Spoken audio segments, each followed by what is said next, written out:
First and foremost, I would just like to thank all of you for attending this first meeting of the Community and Economic Development Committee for Allentown City Council. The committee, I should say, is myself as chair, Councilwoman Affa, and Councilman Garidi. Councilman Garidi unfortunately had a family emergency that took him out of town, and he sends his regrets that he could not be here. He is going to take a look at the video feed and the minutes from this meeting, and will obviously be at the next meeting. We send his mother all of our thoughts and best wishes. And I would also just like to thank Councilman Hendricks for attending the meeting as well. The purpose of this meeting is to look at a far-reaching idea of strategy that City Council and this committee specifically can look at when it comes to economic and also community development. So there were a lot of people specifically that were asked to attend this meeting, and I'm glad to say that most everyone is here. For all of you and for those who could not attend this meeting, we are going to send out a small survey following up from this just to get some ideas. But the main purpose is to look at ways in which this committee can be investigating better and best practices in all forms of economic and community development. And this is, we sometimes lose focus when just focusing on economic development and not recognizing that we also have to worry about our neighborhoods and our communities, and that we have some thriving community groups in the city and how we can support them, and also how we can reactivate some of the groups that have unfortunately fallen by the wayside. For myself, I have a few statements that I'll make at the end of the meeting concerning some long-term goals over the year. But I can tell you that one thing we are going to look at doing is reactivating something that council's committees used to do previously, which is examining an issue and developing a strategy over the course of an entire calendar year. And in discussion with Councilwoman Affa and Councilman Garidi and other members of council, I personally can think of no better issue for this committee to dive in headfirst on than housing. We have a supreme issue in this city when it comes to lighted properties. We also have an issue when it comes to promoting housing, and not just affordable housing, but an entire housing strategy for all of our neighborhoods. So that's something that we're going to take a very deep dive at, look at better ways we can deal with building standards issues, better ways we can deal with historic neighborhoods, better ways we can deal with new construction that's happening throughout the city, and really try to come up with a comprehensive strategy for those issues. For the moment, I'm going to just ask Councilwoman Affa and then Councilman Hendricks if they have anything they'd like to say, and then we'll open it up to the public to begin this discussion. Councilwoman Affa. Looking at the agenda, I of course am always interested in quality of life. With the with the disruptive conduct, I want to resurrect that and bring that back into full swing again. Again, I agree with Councilor Robinson about the housing and inspections. So these are things that, especially the quality of life, I'm going to work very hard on that. I think you're, Janice, going to be on the board. We're trying to get that back again. We already have one person that's going to be evicted after a 3-time thing. So this is something that's important, and kind of went to the wayside for a while. So this is something we're trying to bring back, and it's one of the things I wanted to bring up. And Councilman Hendricks. Thank you. Yeah, as a lifelong resident of the city and a police officer for almost 40 years, needless to say, quality of life always seems to be one that I'm always interested in.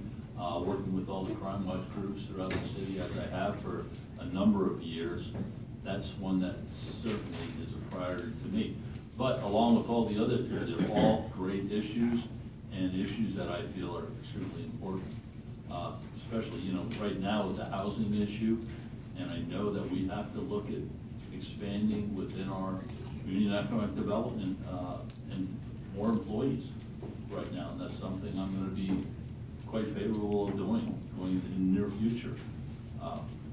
They're overworked, overburdened, and we need to move forward with all the good that's happening here with the NIS zone, and now we're going to be moving forward at the waterfront development. They're going to need assistance, so I'm not sure exactly how we're going to do it, but somehow we'll have to find the means and the money to do that, to expand there and give them the manpower they're going to need. So, thank you. Thank you, Councilman Hendricks. Then I would just say, I see that unfortunately Mr. Leitner is not here, but is there anyone from the department who would like to talk about any of these issues? If not, that's fine. Just, all right. And then it's unfortunate Mr. Leitner is not here then, because this being a broad conversation. So, if I could add, I know that he had a conflict of interest with this meeting. He would definitely like to have been here. Unfortunately, if he was unable to do so, he sent us on his behalf to ensure that, you know, these words don't fall on deaf ears, and we're listening to what are some of the concerns and what are the priorities that are going to be coming from this meeting. and I appreciate that. Thank you, Mr. Diaz. All right, we're going to open it up to all of you to discuss these issues and try and get a sense as to where all of you feel about it. So I would invite anyone who's ready to come on up.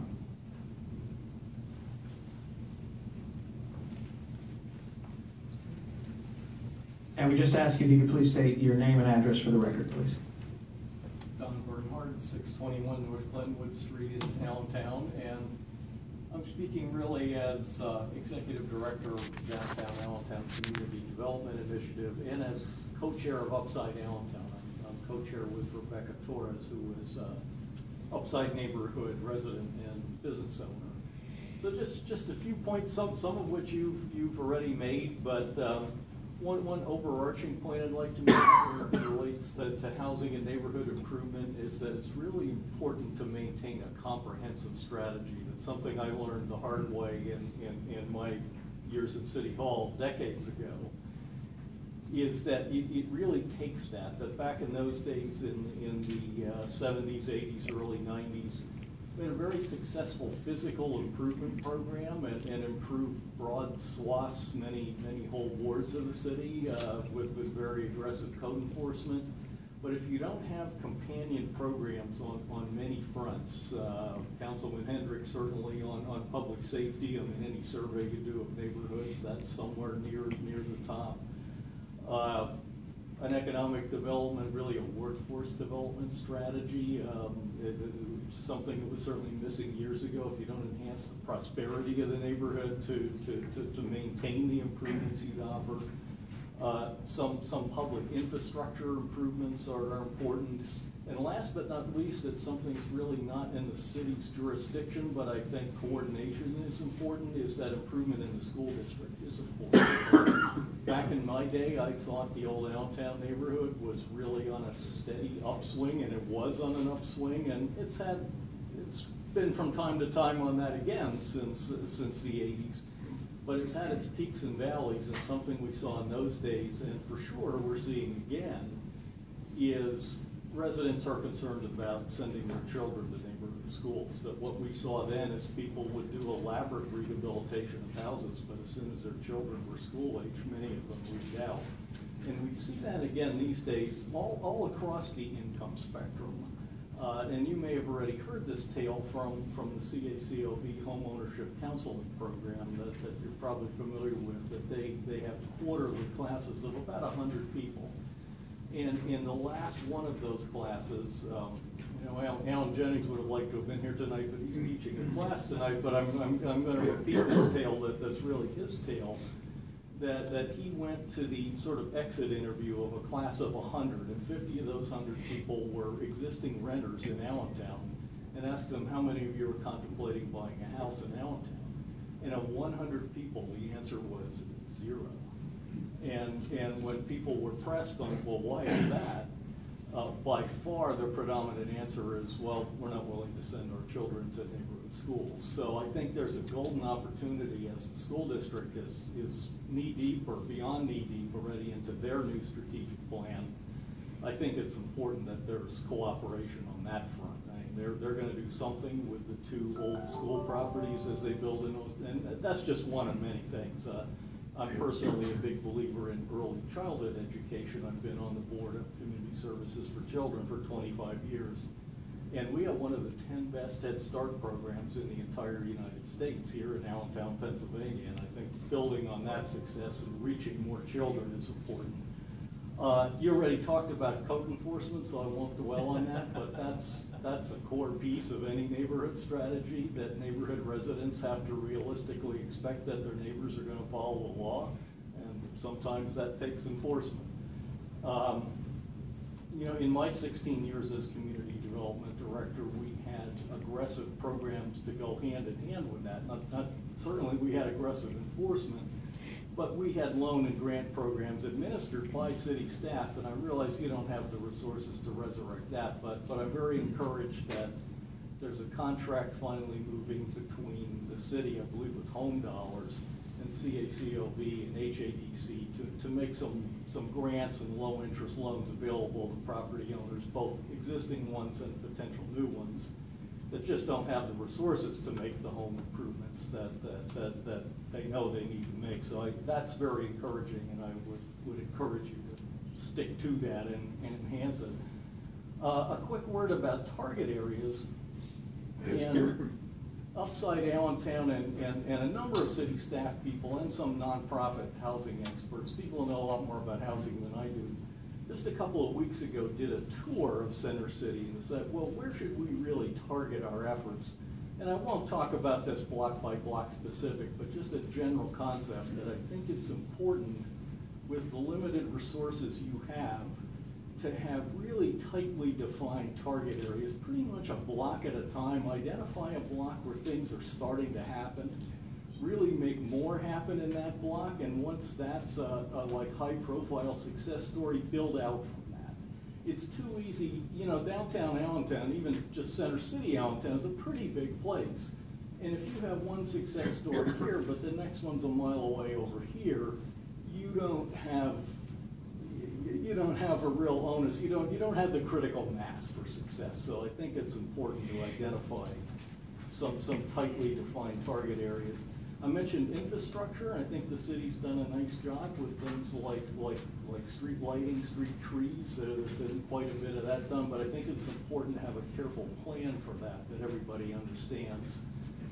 And particularly a plan that builds out from all the wonderful stuff that's happened in the business district and logically, you know, builds out into the neighborhoods. And to coordinate with the NISDA, that at least my understanding, they now have some money that they can spend, particularly on infrastructure. So I think it's important that, you know, city plan and NISDA plan sync up. I already talked extensively about the school district. I won't say any more about that. And I'll just circle back with something I started with, which is the importance of a really comprehensive plan. And not to lose sight of the Upside Allentown plan, by the way. I know the city's going to develop a new comprehensive plan, and I'm sure there'll be a neighborhood rehab component to that. But the existing plan that everybody's lined up behind is the Upside plan, and businesses are putting $550,000 a year of their money into that plan. So, which is not to say that that has the magic bullet sort of answer, but you know, that's the plan. A lot of people lined up behind that and the metrics of what we said we'd be accountable for as we spend that money. And there needs to be a logical transition from that to any new plan is really my only point about that.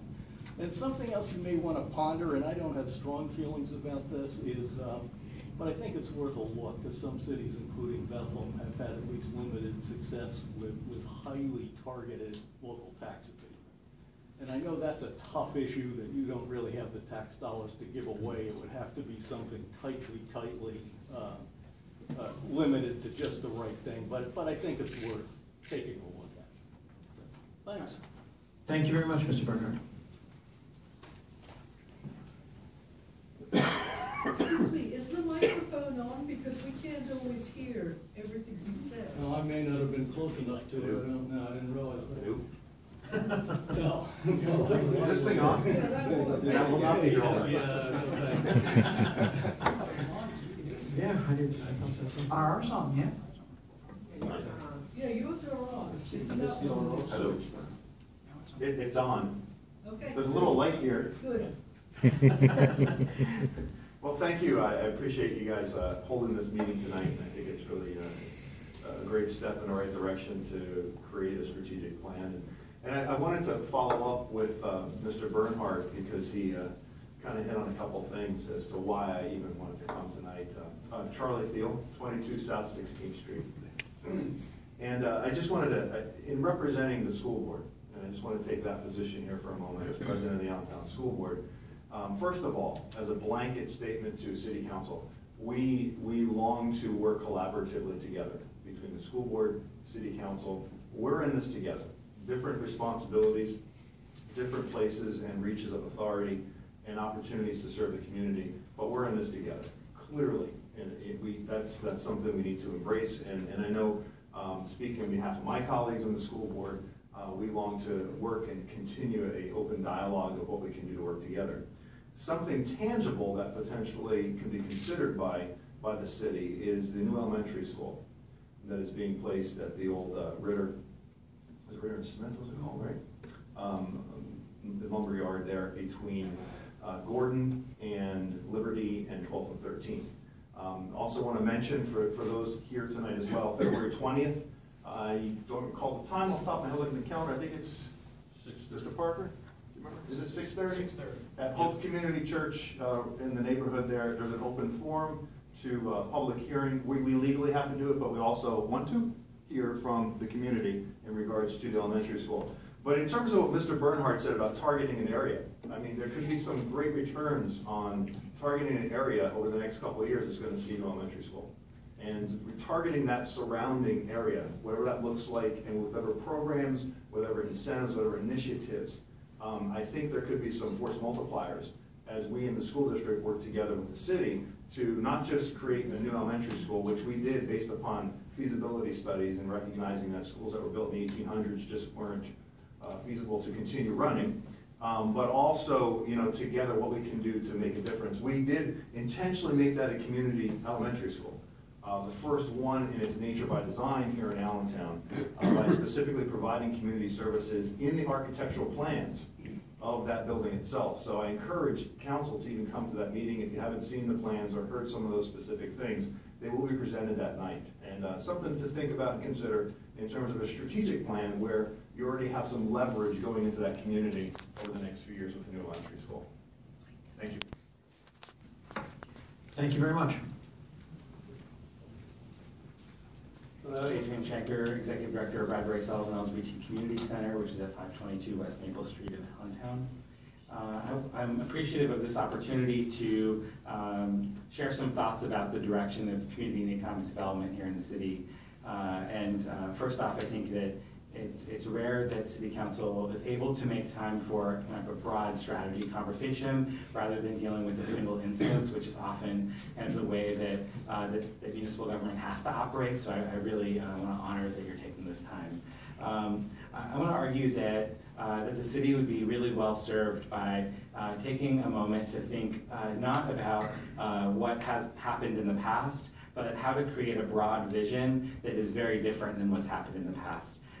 It's not about what Allentown is right now or what Allentown even should be if things happen in the right way, but rather what Allentown could be if we think way outside the box and think about what is the population here now, what's the population capable of supporting, what is our community capable of having.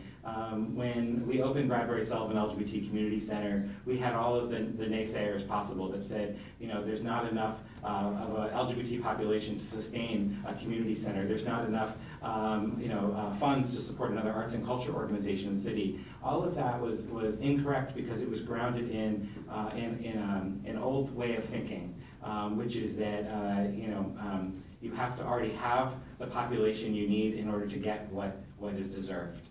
And I don't believe that, and I don't believe that for the city either. I think that downtown Allentown deserves nice things too, and that we can both work on the important and critical values around affordable housing, accessible public transportation, high quality of public health for all citizens. These are essential, fundamental aspects of any community and economic development strategy, but they don't exist in silos. And if we only look at those one at a time, I think we miss the opportunity to see the big picture of what Allentown can be if we're willing to step outside that box. And I want to just share that, in my opinion, a strong community and economic development strategy requires a focus on thinking about diverse communities, on thinking about walkable neighborhoods, on thinking about a culture of health rather than responding to public health challenges as they arise. Thinking about a demographic shift, and I'm not talking about gentrification, I'm talking about appropriately and adequately ensuring that the city is attractive to the next generation. Right? That there are other cities that have done this really well, where they've created programs to make a city like Allentown exciting for a recent college graduate to want to stay here, as opposed to assuming that there is no reason why they would. And that the things that next generation populations look for in cities are, walkable neighborhoods, multicultural communities, cultural programs to make the city vibrant, and as well as the essential city services that you also have to be focused on. So I just want to encourage that as you're thinking about strategy, that you think about broad visions, and that we don't allow the idea of broad visions to be insurmountable. They're not. There are many organizations in the city, mine included, that if a broad vision was shared, that seemed like it would lead to increased success around cultural vibrancy, cultures of health, and feelings of more than embracing diversity, but specifically trying to enhance it within the city, that we would be right there with you in trying to find solutions that could make this work possible and more available. Thank you. Thank you very much.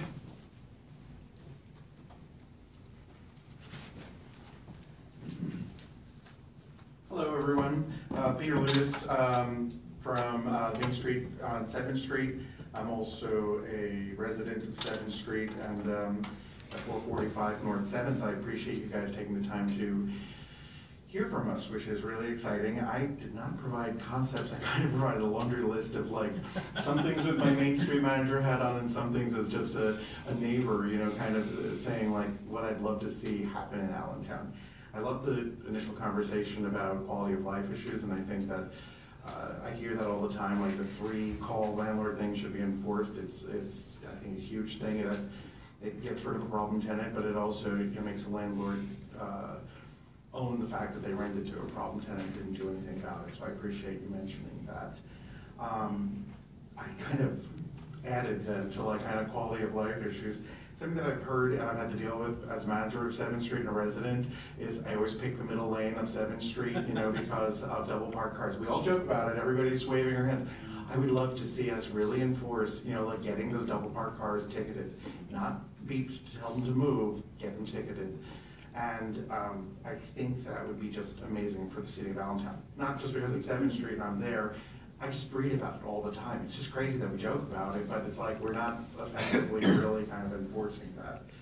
And that's not just a 7th Street thing, but I just know because I hear all this, 7th Street, I drive down the middle road. I've been working with the city. The city's done a great job on adding pedestrian streetlights in our neighborhoods, which is great. I think I'm going to be excited to learn about stuff on 7th Street with pedestrian lights. I think it'd be great if we could just really take a kind of a look at our neighborhoods and say, 6th Street's really dark, people live here, which is amazing. And I think that there's a real commitment from the city to make this happen, but it'd be just great to kind of always put that at the top of our list and say, how do we keep funneling money into streetlight programs for our neighborhoods? That's 2 things. I took care of that. We're talking about the waterfront. 2 Street, it's like such I do facades, that's like what I do for a living. Would it be amazing if we had a focused facade program for 2 Street? Like it's such a well-traveled street. And I'm talking about from, let's say, 6th Street down to the waterfront. Years ago, Wells Fargo did 150 trees, they planted all along the street, it looks great. But it's like those buildings wouldn't take much to get done. It would be amazing to see this facade program, especially since it's leading right to like, did I say Chew? I meant Gordon Street, I'm sorry. Gordon, you got it. I wrote Chew. I'd love to see 7th Street, like, we've had our money kind of like is dwindling. I'd love to see that street finish what we started, and I also would have liked to have seen a facade program that ran up to the bridge. It's your first impression coming off the bridge. I'm talking aesthetics. And I'd love to see that bridge. I talked to, community and economic development when Sarah Hailstone was here, when Todd Collins was here. There's ways of dressing up that bridge so we don't look at a garbage dump below it. You know, we could do a beautiful like woven chain link fence. Let's get a group together that says, how do we address this cheaply, you know, whatever the deal is. It's just, you know, how do we see the city coming into it? Your first impression is formed right when we're coming into that city. And we've worked so hard for 10.5 years fixing like 7th Street. We have a long way to go, but I think that would be just great. From an economic standpoint, I'd love to see, you know, I think Don Bernhardt was talking about this, and I love that, as a focused block by block, building by building kind of strategy. They did that with city planning years ago with Old Allentown, and they really developed some, there were like blocks of real problematic properties that they were able to buy when the economic downturn happened, and like they renovated them, they sold them for market rate, and you know, I think they deconverted some of the 27 units into like 7 homes. You know, so it's like a major impact. Those programs really work well, I think. And I would love to see, especially now that like we can kind of move the NIS around a little bit, if there's a section like of, you know, business district that's saying it's outlived its usefulness, maybe, you know, work something like that, I don't know. But I'd love to see, you know, kind of a game plan for like buildings now that really have outlived their purpose, or, you know, kind of like that need renovation strategies or something like that. It's always been something I've always wanted to see. How about this economic restructuring? Wouldn't it be great if we had a New York City bus like at the 7th Street transportation terminal, and something that like ran like, you know, direct line from Allentown, you know, saying so that the people that are traveling, I don't travel to New York, but I'm saying like, you know, workers are actually not going over to like, you know, 3rd Street or whatever it is on Hamilton Street in the middle of nowhere, you know, put them in the business district. So like when they go to work, they can pick up their breakfast, drop off their dry cleaning, you know what I'm saying? When they're coming home, they can have dinner in town or something, and then walk home or something like that. I don't know, just something I always thought of. I told you about the dress up. Stormwater management, I was part of the crew that like worked on that, you know, and kind of fed into what we should be doing. I've been in Lancaster, I've been in Harrisburg. They have, you know, stormwater management mixed with streetscape. So, you know, 7th Street has these big concrete patches, or they're doing like a $2.5 million, you know, roundabout thing, you know, at the thing. Each of those cities has ripped up their concrete. They've put like pavers in that are impervious. They look beautiful, and they take care. They help the stormwater abatement. You know, so it'd be great as you guys talk about stormwater. What have these two cities done, and how do we do it? Lancaster, they don't have macadam, they don't black tar. They actually park on an impervious thing, like on their main streets. And I'm sure they did that so they don't have to pay fees. So that's way to lower the fees. As we're getting fees for stormwater, wouldn't it be great if we like kind of did something that took care of it, so it wasn't just all going into the rivers. 3 more things. I think there's going to be extra money or something like that from this. Like, I know there was a 2.5, and then I heard something there was going to be more money for streetscape. I would love to tie into that if we're doing stormwater management. 7th Street's received like streetlights at some point. We've done trees. I would love to see an overall streetscape plan for 7th Street. I mean, it's just, you know, a very visible street coming in. We've done facades, but we've never put anything into like, you know, really addressing the urban environment as you're walking on the street. Sorry, I'm going into like 7th Street stuff. 2 more things. A parking deck, like for the 500 block. I know it's been discussed, whatever the deal is. It would be really amazing for the future growth of the street if we could do a feasibility study or something like that to say there's some opportunities with large parcels of land there, with 2 supermarkets right next to each other. As we continue to grow, I think it would really invest in the future of 7th Street. And something that I think it's, I know I spoke to a couple of members of council, was we're a B1R district. And B1R does not take into account like a maker economy. We've had 2 craft breweries trying to open up one on 7th Street, one on the south side of the B1R, and both have been declined because they're not allowed uses as light industrial. So they're allowed on Hamilton Street, they're allowed on 19th Street, they're allowed on 14th Street. It doesn't make sense that we're sending businesses away. It's just an anomaly in the zoning, you know. And I've asked the city to work with me on this. Hopefully we can open up a dialogue. Maybe you guys can like we can put a meeting together to say, how do we fast track this? Because we don't have to, we're turning away businesses, and they're tourist businesses, which I think would be really huge for our districts. It's just, we have to catch up. We're always behind the 8 ball on that stuff. And it's just because, you know, our zoning was set up a certain way, and we've changed zoning 3 times. It's just this popped up recently that's saying we're missing something that other districts have that aren't causing a problem, you know, and I think that it would enhance the Allentown experience. Thank you so much. I'll give you a laundry list. Thanks. Thank you very much, Mr. Lewis.